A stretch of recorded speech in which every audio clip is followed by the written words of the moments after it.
মার্কিন president Donald Trump এবং রুশ প্রেসিডেন্ট ভ্লাদিমির পুতিনের বৈঠককে ঘিরে আবারও আলোচনায় আলাস্কা। বৈঠককে ঘিরে আগ্রহ আর উচ্ছ্বাসের কমতি নেই স্থানীয়দের মাঝে। রাশিয়ার সাথে ঐতিহাসিক সম্পর্ক থাকার পাশাপাশি নিরাপত্তাজনিত কারণে দুই নেতার বৈঠকের জন্য বেছে নেওয়া হয়েছে আলাস্কাকে, এমনটি মনে করা হচ্ছে।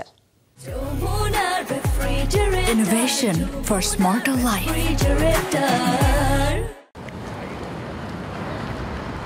মার্কিন প্রেসিডেন্ট ডোনাল্ড ট্রাম্প এবং রুশ প্রেসিডেন্ট ভ্লাদিমির পুতিনের বৈঠককে কেন্দ্র করে প্রশাসনিক প্রস্তুতি চলছে অ্যাঙ্কারেজ শহরে।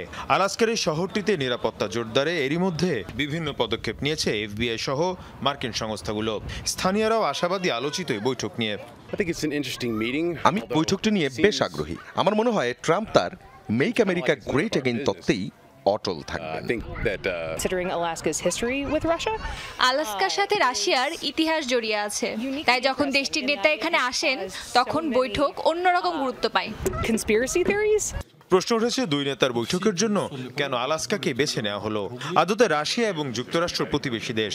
বোরিং প্রণালীর এক পাশে রাশিয়া, অপর পাশে যুক্তরাষ্ট্রের আলাস্কা। ফলে নিরাপত্তাজনিত কারণেই আলাস্কাকে বেছে নেওয়া হয়েছে। অন্যদিকে 1867 সালে রাশিয়ার কাছ থেকে আলাস্কা কিনে নেয় যুক্তরাষ্ট্র। 1959 সালে দেয়া হয় অঙ্গরাজ্যের স্বীকৃতি। ফলে দুই দেশের কাছেই ঐতিহাসিক গুরুত্ব রয়েছে আলাস্কার। এছাড়াও 2021 সালের মার্চে মার্কিন প্রতিনিধিদের সাথে চীনের প্রতিনিধিদের বৈঠক হয় আলাস্কার অ্যাঙ্কারেজ শহরে। আশা করা হচ্ছে বহুল আলোচিত এই বৈঠকে রাশিয়া ইউক্রেন যুদ্ধ বন্ধে কার্যকর কোনো সিদ্ধান্তে আসবেন মার্কিন ও রুশ প্রেসিডেন্ট। মীর মুশফিকা হাসান, যমুনা নিউজ।